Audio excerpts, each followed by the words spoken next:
भगवान राम ने माता सीता को त्याग कर गर्भावस्था में सही किया कि गलत किया? बहुत ध्यान से सुनना। जब माता सीता गर्भवती हुई तो भगवान राम ने माता सीता से पूछा कि सीता तुम्हें क्या चाहिए, तुम क्या चाहती हो हमसे? क्योंकि जब पत्नी गर्भवती होती है तो पति पूछता है हम बड़े खुश हैं, तुम मांग लो कुछ, क्या चाहती हो? माता सीता ने कहा हे प्रभु मैं कुछ नहीं चाहती, बस ये चाहती हूं कि मेरे बच्चों का जन्म संतों के आश्रमों में हो ताकि संतों वाले संस्कार मेरे बच्चों के अंदर आए। मैं इस राजमहल में अपने बच्चों को जन्म देना नहीं चाहती। माता सीता ने कहा था कि मेरे बच्चों को मैं संतों के आश्रमों में जन्म देना चाहती हूँ ताकि संतों वाले संस्कार मेरे बच्चों को मिले। ये बात वाल्मीकि रामायण में लिखी है। माता सीता ने कहा कि मुझे जंगल जाना है, संतों के बीच में बच्चों को, संतों की कुटिया में बच्चों को जन्म देना है। ये बात कहाँ लिखी है? वाल्मीकि रामायण में। तो माता सीता की इच्छा है कि मैं जंगल जाऊं। क्यों जाऊं? क्योंकि मैं गर्भवती हूं और बच्चों को जन्म दूंगी तो संस्कार मिलेंगे। पहली बात समझ में आई। अब दूसरी बात, उसी समय संयोग देखिए कि अयोध्या जी सरयू जी के पार से एक महिला अयोध्या में किसी के घर झाड़ू पोंछा करने आती थी और वो महिला जब आज जाने लगी अपने घर तो बारिश होने लगी। केवट से कहा भैया पार लगाओ। केवट ने कहा पानी में नाव चलेगी नहीं, आप रात यहीं रुक जाओ। तो बेचारी वो केवट की पत्नी के साथ, उसकी पत्नी के साथ वो रात भर रही, सोई। सवेरा हुआ वो अपने घर गई तो उसके पति ने कह दिया कि तुम रात को कहाँ थी? उसने कहा कि मैं फलाने की कुटिया पर रात को रुक गई क्योंकि पानी बरस रहा था, नाव चल नहीं सकती। उसने कह दिया कि मैं तुम्हें स्वीकार नहीं करूंगा क्योंकि मैं कोई राम थोड़ी हूं कि सीता 12 महीनों तक रावण के यहाँ थी और रावण के यहाँ से आई तो राम जी ने स्वीकार कर लिया। अब सारी नगरी में ये बात हवा की तरह फैल गई। राम जी पर ये आरोप लग गया कि आपने सीता को रखा। अच्छा ये बात कब की है? ये बात तब की है जब राम जी ने 11,000 वर्षों का राज्य पूरा कर लिया। लंका को, रावण को मार के राम जी अयोध्या के राजा बने। राम जी कितने साल तक अयोध्या के राजा रहे? रामायण के अनुसार 11 साल, 11,000 वर्ष, और भागवत जी के अनुसार 13,000 वर्ष। तो राम जी 11,000 वर्षों के बाद सीता मां गर्भवती कब हुई थी? 11,000 वर्षों के बाद। और ये धोबी भाई ने जब माता सीता पर लांछन लगाया, कितने समय बाद लगाया? 11,000 वर्षों के बाद। अब बताओ राम जी को माता सीता से दिक्कत होती तो 11,000 वर्ष साथ में क्यों रहते? इसका मतलब राम जी को माता सीता से दिक्कत नहीं थी। अच्छा ये धोबी का भी दोष है क्या? इसका भी दोष नहीं है। इस धोबी की पिछले जन्म की कथा मिलती है पद्म पुराण में। ये जो धोबी ने माता सीता पर आरोप लगाया, दोष बेचारे का नहीं है, इसके पिछले जन्म की कथा है। वो जरा ध्यान से सुनिए तो क्लियर हो जाएगा। पद्म पुराण में एक कथा आती है माता सीता के इस प्रसंग को लेकर। एक बार माता सीता जनकपुर में थी, अपनी सहेलियों के साथ गई बगीचे में और खेलने के लिए गई। सारी सखियां थोड़ा आगे निकल गईं। एक पेड़ की छांव में माता सीता अकेली बैठी। उस समय माता सीता छोटी सी थी। जिस पेड़ के नीचे माता सीता बैठी थी उसी पेड़ पर एक तोता और एक तोती आई और दोनों उस पेड़ पर बैठकर राम कथा कहने लग गए। राम जी के उन सीता से विवाह होगा, ये जनकपुर है, यहीं सीता से विवाह होगा, धनुष तोड़ेंगे, ये सारी बातें तोती कहने लग गई। अब सीता माँ सुन रही थी। सीता माँ को कथा अच्छी लगी कि ये तो हमारी कथा कह रही है। तोती के पास सीता माता चुपके से गई और तोती को पकड़ लिया। माता सीता ने तोती को पकड़ लिया और सोने के पिंजरे में बंद किया। सोने के पिंजरे में बंद करके ले आई। सीता माँ तोती कहने लगी, बहन मुझे छोड़ दो, मैं गर्भवती हूं, मैं अपने बच्चों को जन्म दे दूं, मैं तुम्हें जो कहोगी कथा सुनाने रोज आया करूंगी, तुम्हारी खिड़की पर बैठकर सुनाया। सीता माँ बोली, नहीं तू मेरे पास रह, तुझे सोने का पिंजरा दूंगी, जो खाएगी दूंगी, पर मेरे को रोज कथा सुना। सीता माँ ने जिद कर ली और बेचारी वो तोती जिद करती रही, मुझे छोड़ दो बहन, छोड़ दो, छोड़ दो। माता सीता ना छोड़ी। वो तोता बेचारा अपनी पत्नी को दूर से देखता रहता। तोता, उसकी पत्नी ने पिंजरे में खाना पीना बंद कर दिया और बेचारी मर गई। जब तोती मरी तो तोती के तोते ने श्राप दिया। श्राप मीन्स बद्दुआएं। पहले जिसे श्राप कहते थे वो आज कहें हम के बद्दुआएं हैं। उस तोते ने श्राप दे दिया, सीता मेरी गर्भवती पत्नी को तूने मेरे से दूर कर दिया, जाओ मैं तुम्हें श्राप देता हूं कि जब तुम गर्भवती होगी तो तुम्हें उस गर्भावस्था में तुम्हारे पति अपने से दूर कर देंगे, क्योंकि तुमने मेरी पत्नी को मेरे से दूर किया। जाओ तुम्हारे पति भी तुम्हें अपने से दूर कर देंगे, वही और निमित्त मैं बनूंगा। वही तोता इस जन्म में अयोध्या में वो धोबी के रूप में प्रकट हुआ और उसके कहने से माता सीता को आज वनवास जाना पड़ा, क्योंकि माता सीता ने उस तोती को पिंजरे में बंद किया तो श्राप था, तो श्राप था माता सीता का, वो भोगना पड़ा। कर्मों के दंड तो माता सीता को भी भोगने पड़ेंगे, तो आप और हम कैसे बचेंगे? ये कर्म दंड है साहब। ये पद्म पुराण की कथा। तो माता सीता का एक कारण ये कि उन्होंने स्वयं ने कहा कि मुझे संतों के पास जाना है। दूसरा कारण ये कि उन्होंने एक तोती को बंद कर दिया। तीसरा कारण और सुनो, अभी मैं आपसे पूछूंगा, निष्कर्ष अभी निकलेगा। अभी हम और आप नतीजे पर नहीं पहुंचे, अभी नतीजे पर पहुंचेंगे तो आप बताइएगा, इसलिए ध्यान से सुनिएगा। अब एक बात और समझिएगा, राम जी जब रावण को मारते हैं, ध्यान से सुनिएगा, राम जी जब रावण को मारते हैं तो राम जी जब रावण को मारकर जब अयोध्या की ओर आने लगे तो आपको पता है वहां पर दशरथ जी महाराज आए। ये बात लंका कांड में लिखी है रामचरितमानस में।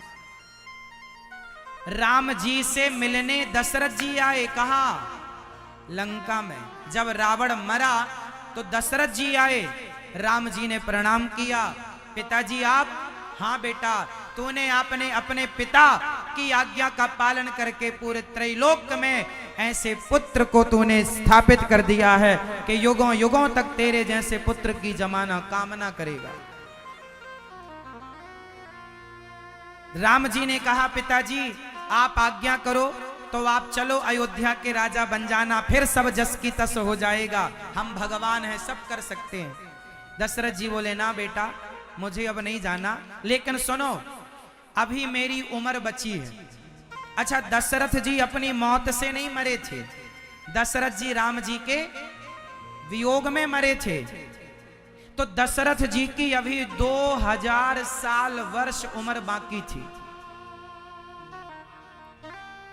2000 वर्ष उम्र बाकी थी अभी। तो दशरथ जी ने कहा राम जाओ, जो उम्र मेरी बची है 2000 वर्ष, जाओ वो उम्र मैं तुम्हें देता हूं। तब से ये परंपरा चालू हो गई। लोग कहते हैं ना, कोई ज्यादा खुश हो जाए तो कहता है मेरी उम्र तुम्हें लग जाए। सबसे पहले उम्र दशरथ जी ने दी थी अपने राम को। सबसे पहले उम्र किसने दी? दशरथ जी ने दी राम को, मेरी उम्र तुम्हें लग जाए। तब से एक कहावत हो गई कि मेरी उम्र तुम्हें लग जाए। तो दशरथ जी ने कितनी उम्र दी? जोर से 2000 साल। अब बताओ, जब राम जी ने माता सीता को वनवास भेजा, उस समय राम जी की उम्र पूरी हो गई, 11,000 साल पूरे हो गए। अब जो 2000 साल की उम्र है, वो पिता की उम्र भोग रहे हैं राम जी। किसकी उम्र? जोर से, किसकी उम्र?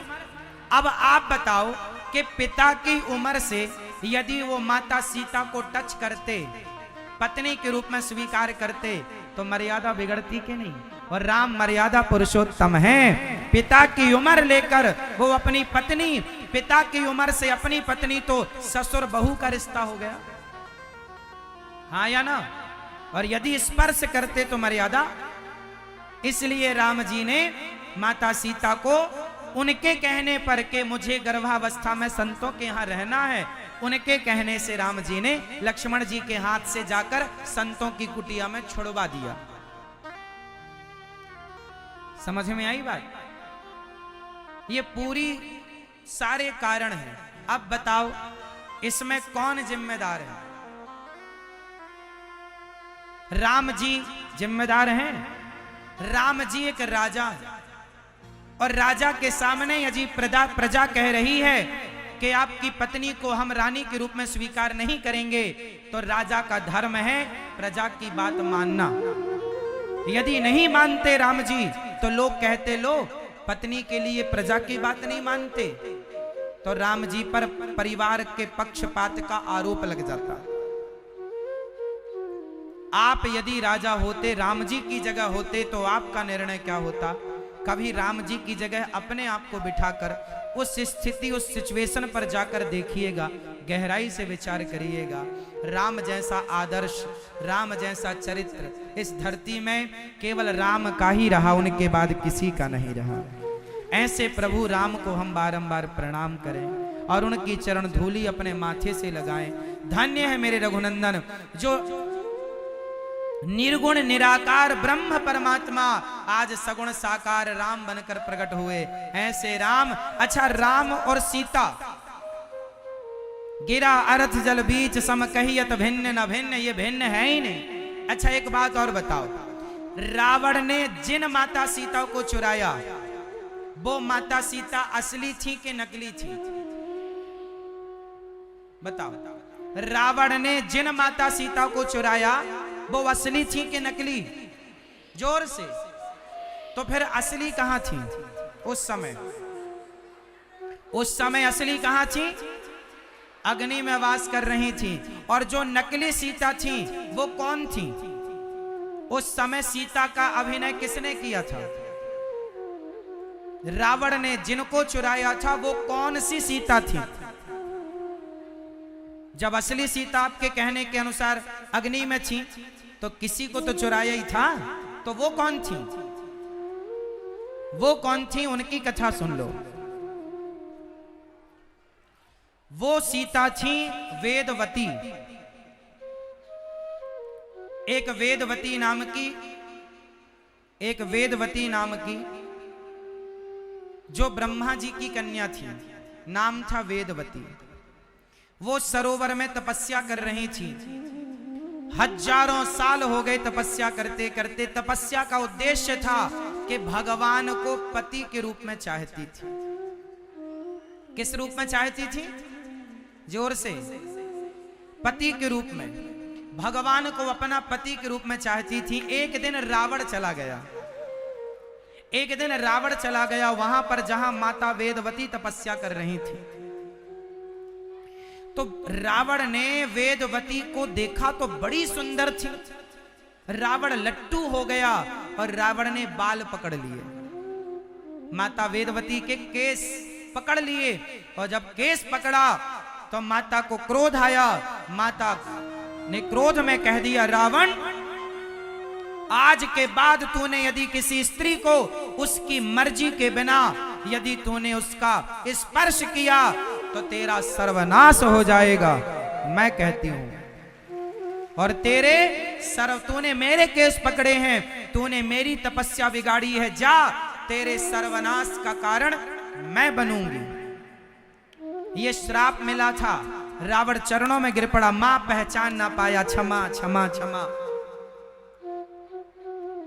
तब रावण से मां ने कहा था कि तूने जिसे चुराया, तूने जिसे हरा, उसकी मर्जी के खिलाफ यदि उसने एक बार तेरे पर कृपा दृष्टि डाल दी तो तू अमर हो जाएगा।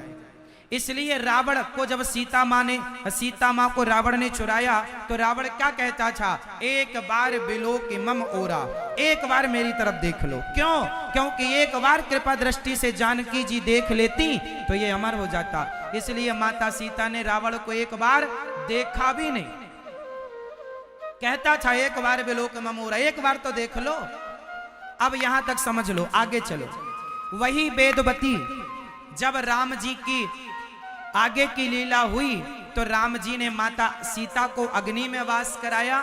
ये बात रामचरितमानस में लिखी है। अग्नि में वास कराया और वेदवती सीता को, वेदवती माता को सीता बनाकर राम जी ने बिठाया।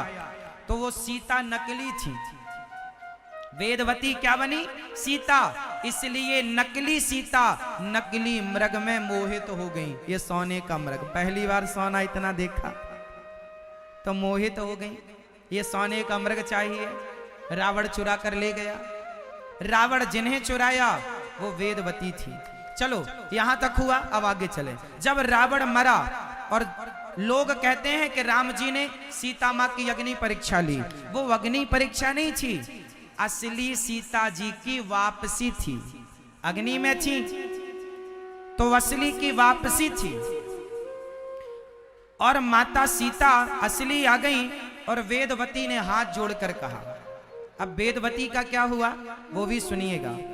माता वेदवती ने हाथ जोड़कर कहा, प्रभु मैं आपकी पत्नी का मैंने अभिनय तो किया पर मैं आपकी पत्नी हो ना पाई। आप मुझे बताओ पत्नी के रूप में कब स्वीकार करोगे? माता वेदवती ने कहा कि प्रभु आप मुझे अपनी पत्नी के रूप में कब स्वीकार करोगे? राम जी ने कहा मैं कलयुग में प्रकट होऊंगा और कलयुग में तुम्हारे साथ विवाह करूंगा। अब बताओ राम जी कलयुग में कहां प्रकट भये और वो वेदवती कलयुग में प्रकट भई और भगवान का विवाह हुआ। बताओ ये बात जानते हैं आप लोग? सुनो, कलयुग में आप में से कितने लोग तिरुपति बालाजी का नाम सुने हैं? व्यंकटेश भगवान तिरुपति बालाजी। तिरुपति बालाजी वो जो दक्षिण भारत में बालाजी भगवान जिनके भुजाओं में शंख और चक्र हैं, तिरुपति बालाजी सुना है आपने? तिरुपति बालाजी, एक बालाजी तो हनुमान जी होते हैं, बालाजी मतलब हनुमान जी भी होते हैं। तिरुपति बालाजी अलग है। तिरुमला पर्वत में विराजे हैं। किस पर्वत पर हैं? तिरुमला पर्वत पर तिरुपति बालाजी हैं। तिरुपति बालाजी का जन्म कलयुग में हुआ। ये उस जमाने की घटना है जब भृगु जी ने भगवान के चरणों, भगवान की छाती पर पाद प्रहार किया। मैया सुन रही हो मेरी मां या सो रही हो? सुन रही हो या सो रही हो मेरी मां? अच्छा ध्यान से सुनना। फिर जब एक बार भगवान की छाती पर लात किसने मारा था? मैया बताएंगे। भगवान की छाती पर लात किसने मारा था? आप बताओ। नहीं, इसलिए कहते पंचायत ना किया करो। आप बताओ बेटा, आप बताओ किसने मारा था? किसने मारा? भृगु जी ने। का भृगु को घट गयो जो भृगु मारी, का हरि को घट गयो जो भृगु मारी लात। आपने गोपाल जी को देखा होगा, उनके हृदय में आज भी पांव का निशान होता है। वो लात किसका है? अच्छा, रावण ने भी लात मारा विभीषण को और भृगु जी ने लात मारा भगवान को। भगवान कहते हैं मुझे लात मारोगे मैं माफ कर दूंगा, पर मेरे भक्त को लात मारोगे सर्वनाश कर दूंगा। खुद लात खा लेते हैं और विभक्त को लात पड़े तो नाश कर देते हैं। इतना प्रेम करते हैं भगवान अपने भक्तों से। भैया हो गई सेल्फी?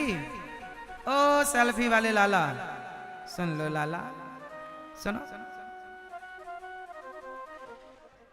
जब भगवान को लात मारा भृगु जी ने, तो भृगु जी महाराज के लात से ना माता लक्ष्मी नाराज हो गई। आप लातें खा लेते हो, हम आपके छाती पर विराजती हैं हृदय में, ये लात हमें मारा है। नाराज होके लक्ष्मी जी चली गई। तब लक्ष्मी जी को मनाने के लिए भगवान ने अवतार लिया श्रीनिवास। क्या अवतार लिया? श्रीनिवास के नाम से आए, और श्रीनिवास के नाम से वो दक्षिण भारत में तिरुमला पर्वत में जहां माता लक्ष्मी जी विराजी, वहीं